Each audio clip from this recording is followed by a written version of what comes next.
Olá, seja muito bem-vindo a mais esse treinamento, essa aula sobre eletrocardiograma. Esse que irá complementar a clínica do seu paciente, pois a clínica é sempre soberana. Já se inscreva no canal para receber os próximos vídeos e dê aquela curtida no vídeo. Bem, agora vamos iniciar a interpretação desse eletrocardiograma, lembrando que você deve utilizar a sequência que lhe proporcionar maior segurança, sabendo que todas as derivações devem ser avaliadas. Além disso, sempre antes de iniciar a interpretação, precisamos conferir se a calibração está normal. E para saber se a calibração está normal, é só nós virmos aqui, procurar isto daqui no eletro. Geralmente, desse eletro de 12 derivações, ele fica aqui embaixo mesmo, mas pode entrar em qualquer parte do eletro. Eu tenho que verificar isso daqui, porque isso daqui me diz a calibração. E a minha calibração normal me diz que a minha velocidade tem que ser de 25 milímetros por segundo e a minha calibração de amplitude, ou seja, de tamanho, ela é de 10 milímetros por milivolts. Esta é a minha calibração normal. Alguns eletrocardiogramas, eles não me mostram essa calibração de voltagem assim. Ela te mostra de forma de desenho, que é este desenho aqui, que diz que deste ponto aqui até aqui em cima, ele tem que ter 10 milímetros, 10 quadradinhos, tá? E isso diz que a calibração ela está normal, ou seja, 10 milímetros por milivolts. Este desenho ele pode estar tanto no final, como está nesse eletro, como no início do traçado. Nós temos que verificar onde está para confirmar a calibração, tá bom? Então nós já vimos que a nossa calibração está normal, tá? E agora nós vamos começar a interpretação na minha sequência. Lembrando que você vai utilizar a sequência que você achar melhor, tá bom? A primeira etapa da minha sequência é verificar a frequência cardíaca, tá? Mas antes da gente verificar a frequência cardíaca, nós precisamos determinar se o meu ritmo está regular ou irregular, tá bom? Para isso, eu preciso determinar se o meu intervalo RR ele está do mesmo tamanho, ou seja, iguais. Meus intervalos RR iguais diz que o meu ritmo ele está regular, ok? Então eu só preciso contar o número de quadradinhos dentro do meu intervalo RR e aí sim eu posso falar se o meu ritmo está regular ou irregular, tá bom? De forma prática, né? O que nós podemos fazer é o seguinte: pegar um pedaço de papel, um rascunho, tá? Não importa. E aí eu pego a caneta e eu vou riscar as ondas R, aqui, ó. R, R, R, R, R e R. Tá bom. Não precisa de muito não, ok? O que eu preciso fazer é no mínimo 3, tá? 4, 5 é o ideal, mas no mínimo 3. Aqui eu botei 6, não precisava de tudo isso, mas só para exemplificar. E agora o que nós vamos fazer? Nós vamos pegar este papel e agora vamos trazer, arrastar para o lado. E agora, essa linha que estava em cima dessa onda R, eu vou colocar agora aqui em cima. E todas essas linhas, tá, deverão calhar subsequentemente nas ondas R, tá bom? E isso me diz que o meu ritmo está regular. Lembrando que eu tenho uma variação de 0,06 segundos a 0,08 segundos, ou seja, 60 milissegundos a 80 milissegundos. Um quadradinho e meio a 2 quadradinhos. Essa é a minha variação normal, tá? Que pode ocorrer.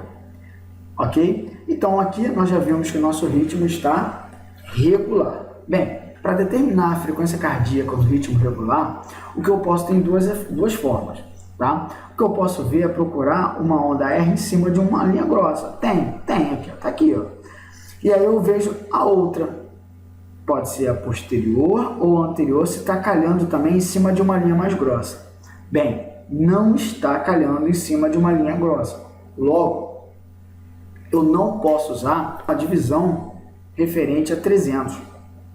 Eu tenho que usar a divisão de 1.500, que nós já vimos o porquê desse 1.500 nos primeiros vídeos, tá? E aí eu vou pegar 1.500 e aí eu vou dividir pelo número de quadradinhos dentro do meu intervalo RR.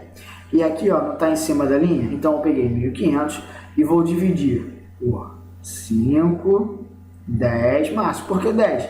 Cada quadrado grande tem 5. Aqui não são 2 quadrados grandes? Então 5, 10, 15, 16, 17. Então eu peguei 1.500 e agora eu vou dividir por 17. 1.500 dividido por 17 é igual a 88 batimentos por minuto. Tá bom? Então terminamos essa primeira etapa, agora nós vamos para a segunda etapa, que é a etapa do eixo cardíaco. Bem, e para a etapa do eixo cardíaco, nós só utilizamos o plano frontal, nós não utilizamos o plano horizontal, tá? E aí, nós iremos fazer o nosso sistema hexaaxial, tá? Márcio, por que sistema hexaaxial? Porque ele é formado pelas 6 derivações do meu plano frontal, que são D1, D2, D3, AVR, AVL e AVF, tá? Essas são as 6 derivações do meu plano frontal, tá? E a partir disso, nós já podemos fazer a deangulação, que nada mais é do que a prática para se determinar o eixo cardíaco. Um lembrete rápido que nós temos um vetor aqui e sempre a ponta da flecha, a farpa, é chamado de destino e o destino é sempre positivo. E o início da onde sai a flecha, né, o vetor, é chamado de origem e a origem é sempre negativa, tá bom? Então aqui nós temos a derivação D1, o vetor de D1, e temos a sua perpendicular, que é a derivação AVF.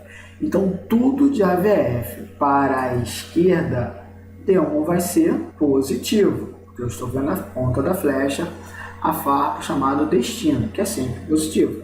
E tudo de AVF para a direita, eu estou vendo da onde saiu o vetor, ou seja, a sua origem, e a origem é sempre negativa. Então, a direita de AVF, D1 é negativo, tá bom? Da mesma forma, se nós invertermos aqui, olhar a perpendicular que é a AVF, tem a linha de D1. Tudo da linha de D1 para baixo, a AVF é positivo, porque eu estou olhando a sua ponta da flecha, a sua farpa, o chamado de destino. E o destino é sempre positivo. E tudo da linha de D1 para cima, eu estou vendo da onde saiu esse vetor, tá? Que é chamado de origem, que é sempre negativo, tá bom? E para deangular, para achar o eixo cardíaco, nós temos algumas etapas. E a primeira etapa para se determinar o eixo cardíaco é achar o quadrante de base. E para achar o quadrante de base, a gente avalia 2 derivações, que é a derivação D1 e a derivação AVF, tá bom? Então vamos lá. Bem, vamos avaliar a derivação D1. Ao avaliar D1, eu vou contar aqui, ó, aqui tem um quadradinho antes da linha mais grossa, mais 5, 6 e mais um pouquinho, 7. Eu tenho 7 quadradinhos para cima, ou seja, a porção positiva, e aqui eu tenho daqui para cá até a linha mais grossa 4, com mais um, 5. Então eu tenho 7 positivo e 5 negativo. Então a minha derivação D1, o meu complexo ventricular, ele está predominantemente positivo. Se D1 está predominantemente positivo, ele vai estar para a esquerda de AVF. não foi isso que nós falamos? Porque aqui é a ponta da flecha, o seu destino, e o destino é sempre positivo, tá bom? Então, já achei D1. A outra derivação é a AVF. Então, agora eu vou olhar para a AVF. Olhando para a AVF, eu percebo que a AVF ele está predominantemente, ou seja, sua maior porção, ela está negativa. Bem, se a AVF está predominantemente negativo, logo ele está para cima da linha de D1, porque aqui é a porção negativa de AVF, porque eu estou olhando a sua origem, e a origem é sempre negativa. Então eu tenho D1 positivo, tá? Que é o vermelho, D1 positivo, que é para a esquerda de AVF, e eu tenho AVF negativo, que é para cima da linha de D1. Notem que agora fez uma interseção, e essa interseção é o meu quadrante de base. E o meu quadrante de base ele é de 0 a menos 90 graus. Esse é o meu quadrante de base. É a primeira etapa da deangulação. A segunda etapa da deangulação é determinar quais são as duas derivações dentro do quadrante de base. Bem, eu não posso falar que é D1 e AVF, porque D1 e AVF não estão dentro, eles formam o quadrante de base. Então, as duas derivações dentro do meu quadrante são a AVL, tá? E uma outra derivação é qual? A derivação D3. Porém, aqui eu preciso falar que é a porção negativa de D3, porque se eu falar somente D3, eu vou olhar aqui para baixo, e o meu quadrante de base não está aqui, está aqui em cima. Então, as duas derivações são a AVL e a porção negativa de D3, ok? Bem, sempre quando o eixo estiver de 0 a menos 90 graus, o quadrante de base, eu aconselho a pegar logo a perpendicular da derivação AVL, porque a partir dela eu já tenho uma patologia, tá bom? Mas como assim eu vou pegar a perpendicular? Eu não vou pegar essas derivações dentro do quadrante para olhar no eletro? Não, eu não preciso. Sabe por quê? Dentro do quadrante de base de 0 a menos 90, como que está a VL? Não está positivo? Ou seja, eu não estou vendo destino, destino não é sempre positivo? Então, se eu olhar para a VL vai estar predominantemente positivo. Da mesma forma que dentro do quadrante, como que está D3? Não está negativo? Não é a porção negativa de D3? Então, se eu olhar para o eletro, D3 vai estar negativo. Então, essas duas derivações eu não vou precisar olhar no eletro, porque eu já sei como elas estão. Eu vou pegar as suas perpendiculares para poder determinar o meu eixo cardíaco.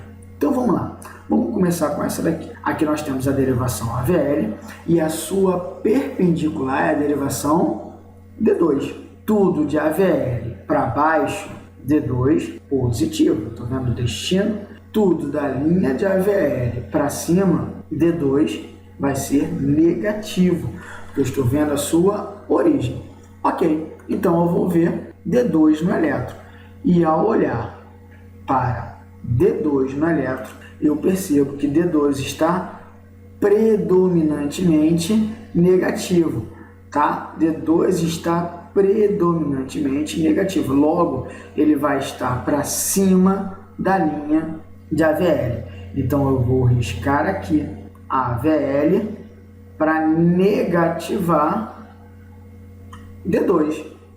Notem que agora o meu eixo cardíaco ele não pode estar mais de 0 a 90, porque eu não posso ter mais nada aqui, porque não está negativo D2, tem que ser da linha de AVL para cima. Então, não pode mais estar aqui.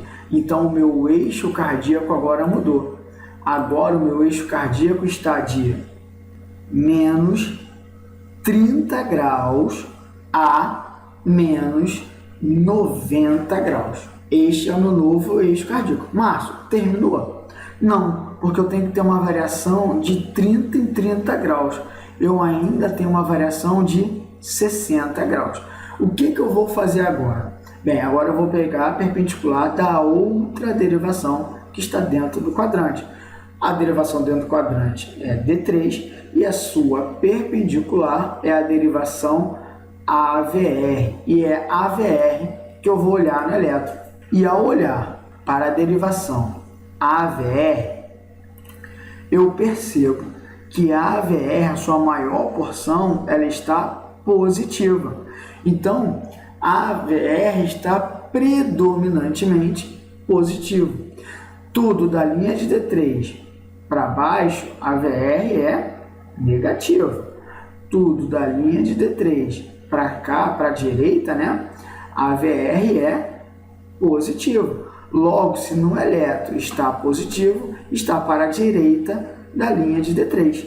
Então, agora eu vou riscar D3 aqui, ó, positivando a AVR. Notem que o meu eixo mudou de novo, porque agora o meu eixo cardíaco ele vai estar de menos 60 a menos 90 graus. Este é o meu eixo cardíaco, de menos 60 a menos 90 graus. Ok, gente? Bem, uma coisa importante aqui de falar é que, como, olhando aqui para D1, está quase isodifásico. Não está, nós vimos que está positivo D1, mas está quase isodifásico. Com isso, se D1 está quase isodifásico, logo, meu eixo cardíaco de menos 60 a menos 90 graus, porém, devido a esse quase isodifasismo de D1, meu eixo vai estar mais próximo de 90 graus, tá bom? Outra coisa que nós temos que salientar é que algumas literaturas, elas falam da área da porção, positiva ou negativa, tá? Nós não precisamos usar a referência da área. Por quê? Porque essa referência da área é quando eu tenho, propriamente dito, o isodifásico. Ou seja, eu tenho 5 positivo e 5 negativo. Tá zero. Só que aí, ó, quando eu tenho uma área, notem que a porção negativa, a área aqui dentro é muito maior que a porção negativa. Logo, se tivesse 5 para cima, ou seja, 5 positivo e 5 para baixo, estaria isodifásico. Mas, devido a essa área aumentada para baixo, o D1 estaria mais negativo. Só que não é o caso desse traçado, porque aqui D1 ele está maior a sua porção positiva. Eu não tenho isodifasismo, ok? É só para ficar bem claro, para ver aqui a área e tá negativo. Não, tá? É só quando eu tenho, propriamente dito, o isodifásico, tá bom? Terminada essa fase de eixo cardíaco, nós vamos agora para a terceira etapa, que é a etapa de sobrecargas, tá bom? E quando a gente fala de sobrecarga, nós estamos falando de crescimento. E crescimento fala a favor de átrios, tá? E hipertrofias, que fala a favor de ventrículo. Bem, com a onda P aqui, devido a essa alteração da linha de base e está bem próxima à onda T, eu não consigo avaliar direito essa onda P, tá? Por quê? Eu não consigo ver se essa onda P, se ela tem uma amplitude maior a 2,5 milímetros, tá? Que fala a favor de crescimento atrial direito. Da mesma forma, eu não tenho uma onda P, eu não consigo avaliar na onda P se ela tem uma duração maior que 0,12 segundos ou 120 milissegundos, tá? Que fala a favor de crescimento atrial direito. Então, eu não consigo determinar se tem crescimento atrial direito ou crescimento atrial esquerdo avaliando as ondas P em todas as derivações, tá bom? Porque tem algumas derivações que tá difícil de eu visualizar a minha onda P completamente, tá? Então, eu não posso falar que eu tenho crescimentos atriais. Agora, nós vamos avaliar se tem hipertrofia. Pô, Márcio, na prática, o que eu posso fazer para procurar logo? A esquerda, a direita? Eu vejo se eu tenho alteração na onda T, ou seja, no processo de repolarização. E aqui na precordiais esquerdas, eu não tenho. eu tenho essa alteração da linha de base, está aumentando aqui minha onda T, mas eu não tenho alteração. Porém, quando eu olho principalmente para a precordial direita, a derivação V1, eu noto que eu tenho alteração na repolarização ventricular, ou seja, na onda T. E isso me faz pensar que o problema está desse lado, ou seja, do lado direito. Logo, eu vou investigar hipertrofia ventricular direita primeiro, tá bom? Poderia primeiro ver a esquerda, excluir e depois procurar hipertrofia ventricular direita? Lógico, só que aí na prática eu perderia tempo. Então eu já vejo onde tem alteração da repolarização e é onde geralmente está o problema, tá? Tirando infarto, se eu tenho alteração da onda T, da repolarização ventricular, isso me diz que o problema está ali, tá bom? E aqui é do lado direito. Logo, eu vou investigar hipertrofia ventricular direita, tá bom? E para investigar a hipertrofia ventricular direita, existem alguns critérios, tá? Não tem um índice específico, são alguns critérios. E diferente da hipertrofia ventricular esquerda, não há somatório, né, de pontuação. Eu não faço vale tantos pontos para chegar no final e tem ou não tem hipertrofia ventricular direita. Porque aqui a presença de pelo menos um dos critérios que nós vamos citar já é o suficiente para considerar uma hipertrofia ventricular direita. E principalmente se estas alterações, se um desses critérios estiverem associado a um bloqueio de ramo direito, ok? Então, o primeiro critério é a amplitude da onda R na precordial direita, ou seja, em V1. Porque em V1, geralmente, o complexo ventricular ele é negativo. E aí, se eu tenho uma onda R igual ou maior que 10 milímetros ou 0,10 milivolts, né?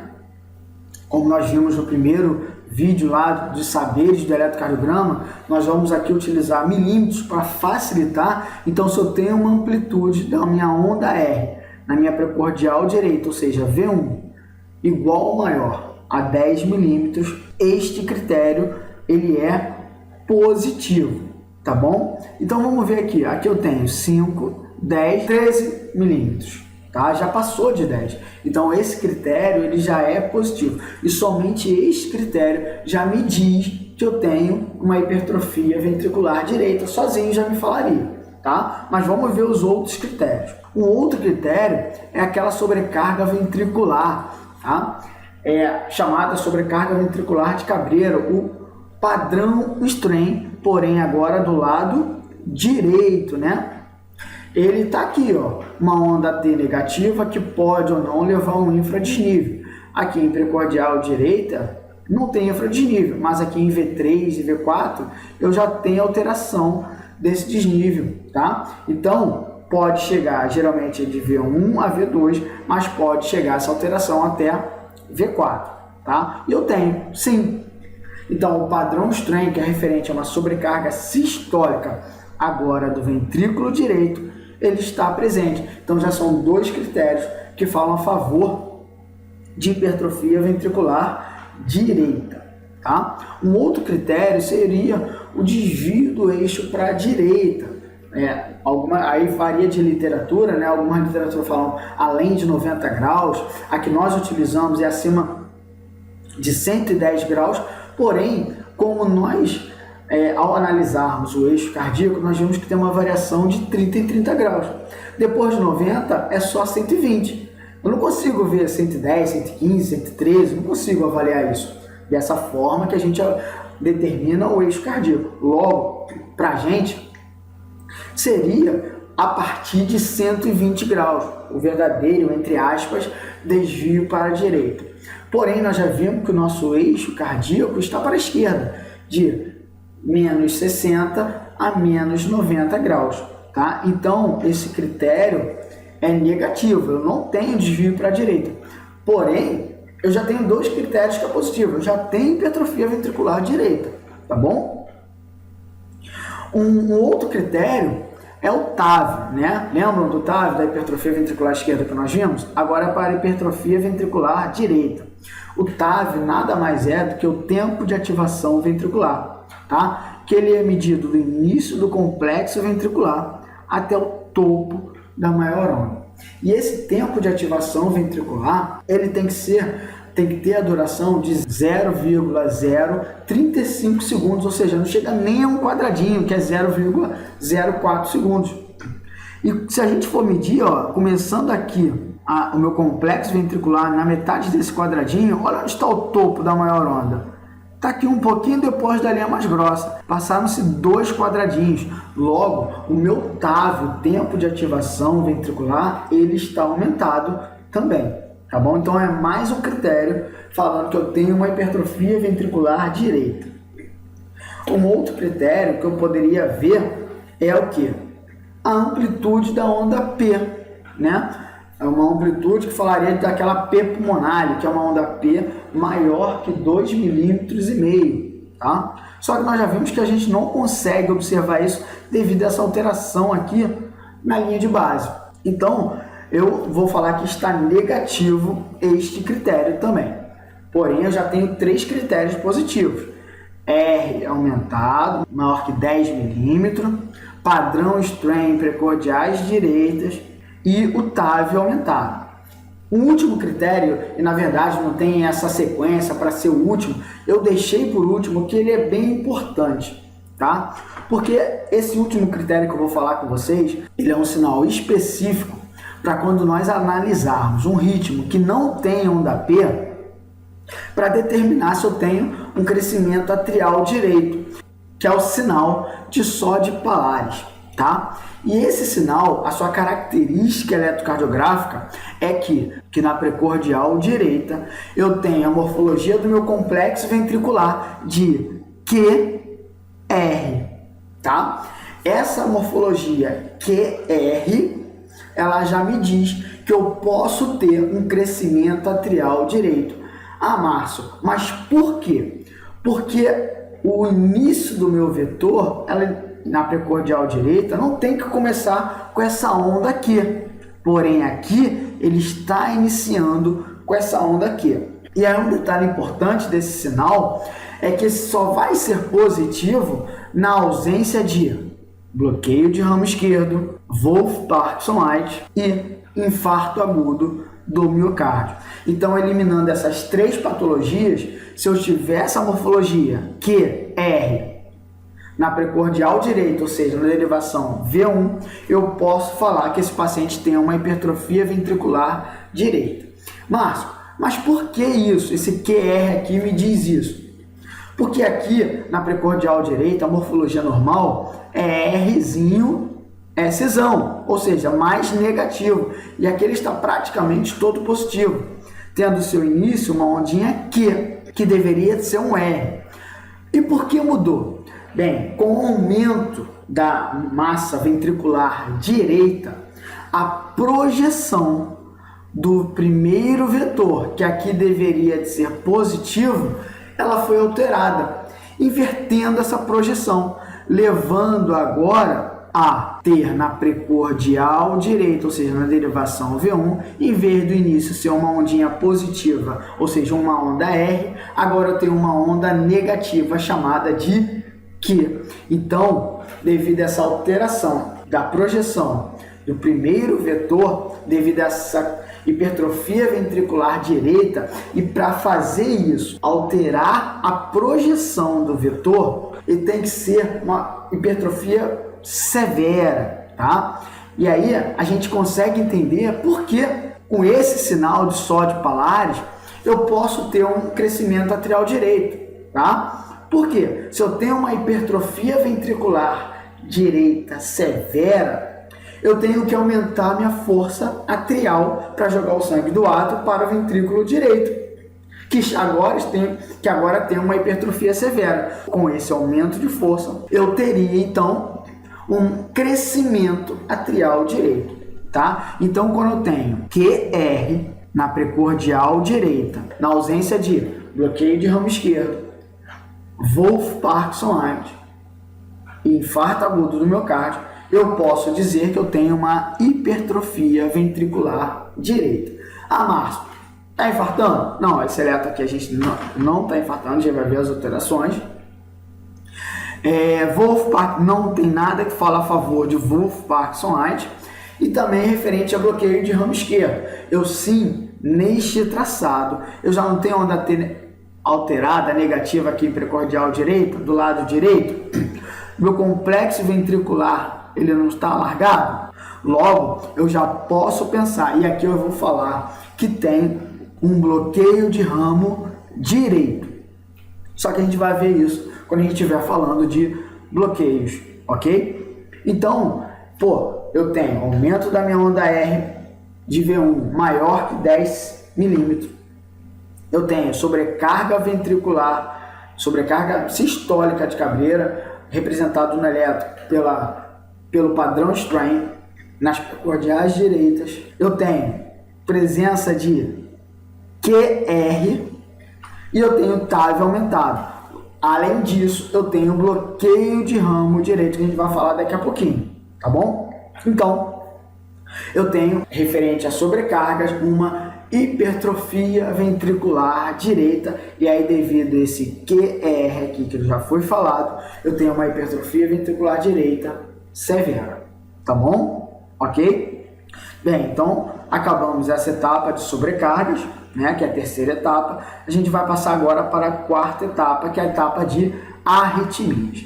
Nós já vimos que o nosso ritmo está regular, ok? Agora, eu preciso saber se tem onda P. Tem onda P? Tem, ó. P, P, P, P, P, P, P, P, P, P, P, P, P e P. Eu tenho onda P. Eu tenho onda P. Agora eu preciso saber, todas as minhas ondas P, elas conduzem ao complexo ventricular? Vamos ver. P, QRS, P, QRS, P, QRS, P, QRS, P, QRS, P, QRS, P, QRS, P, QRS, P, QRS, P, QRS, P, QRS, P, QRS, P, QRS.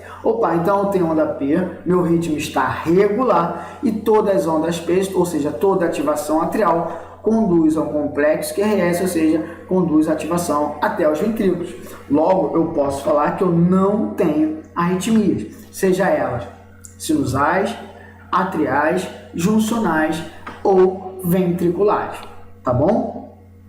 Ok? E aí, finalizada essa quarta etapa de arritmias, a gente entra na etapa de bloqueios. E os bloqueios são os bloqueios de ramo, direito e esquerdo, bloqueios divisionais, os bloqueios fasciculares, também conhecidos, tá? E os bloqueios atrioventriculares. Eu já posso falar que eu não tenho os bloqueios atrioventriculares, porque aqui nós já vimos que eu tenho onda P conduzindo aos meus complexos ventriculares. Acabamos de ver isso. Tá bom? Então, eu não posso ter bloqueio atrioventricular de terceiro grau ou BAVT, tá? Uma outra coisa que nós vimos, eu não tenho onda P bloqueada. Não está conduzindo todas as ondas P? Então, não tenho onda P bloqueada. Logo, eu não tenho bloqueio atrioventricular de segundo grau, que a principal característica são ondas P bloqueadas, tá? E aí, eu também posso falar que eu não tenho bloqueio atrioventricular de primeiro grau, porque o bloqueio atrioventricular de primeiro grau, ele aumenta o quê?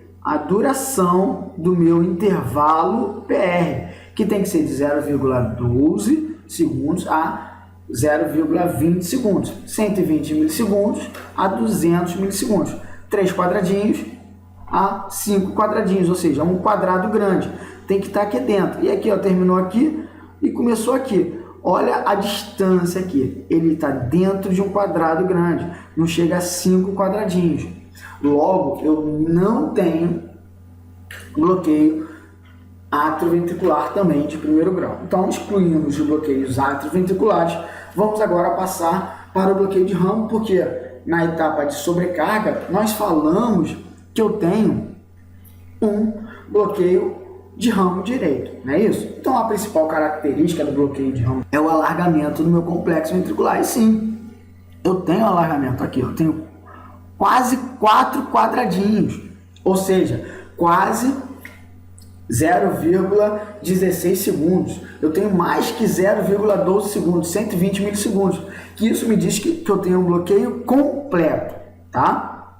Eu tenho um bloqueio completo. Bem, Márcio, mas você chegou a falar que é do ramo direito. Bem, uma coisa que me chama a atenção para falar que é do ramo direito é o quê?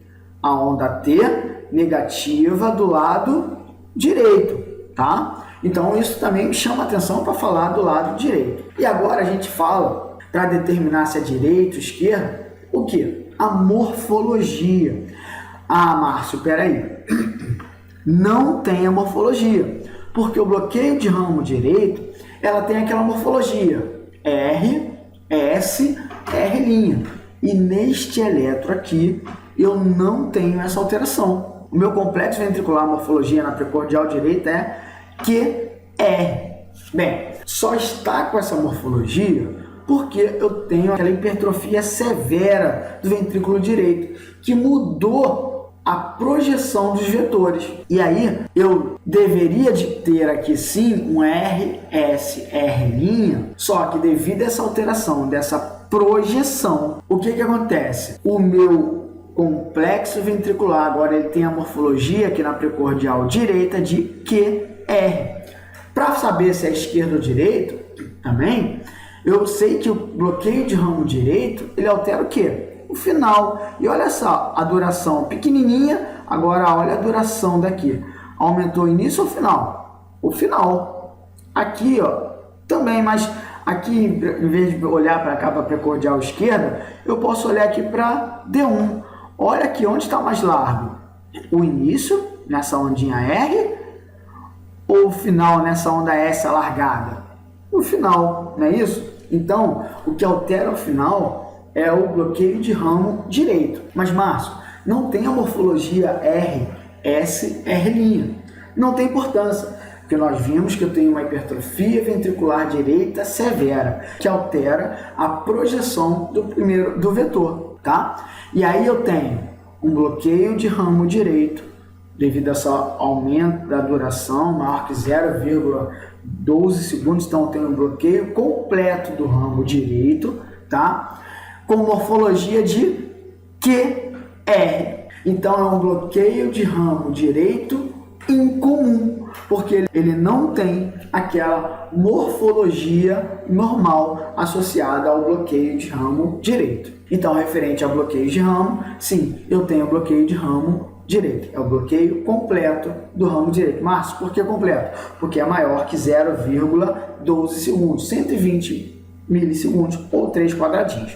Isso me diz que é um bloqueio completo. E aí a morfologia, que é? E bloqueio divisionais, Márcio? Bem, nós não vamos entrar em detalhes aqui, eu vou deixar para o eletro, tá? Falar qual o tipo dos bloqueios divisionais, mas sim, nós temos bloqueio divisional. Lembrando que, além de menos 30, eu tenho o verdadeiro desvio para a esquerda, tá? E isso já me diz que eu tenho um bloqueio divisional, tá? E como está de além de menos 30, no caso está de menos 60 a menos 90 graus, o meu eixo cardíaco, eu tenho um bloqueio divisional ou bloqueio fascicular antero-superior e esquerda, tá bom? Então, eu tenho, de referente a essa etapa de bloqueio, eu tenho um bloqueio completo de ramo direito, mais um bloqueio divisional, bloqueio fascicular antero-superior e esquerda,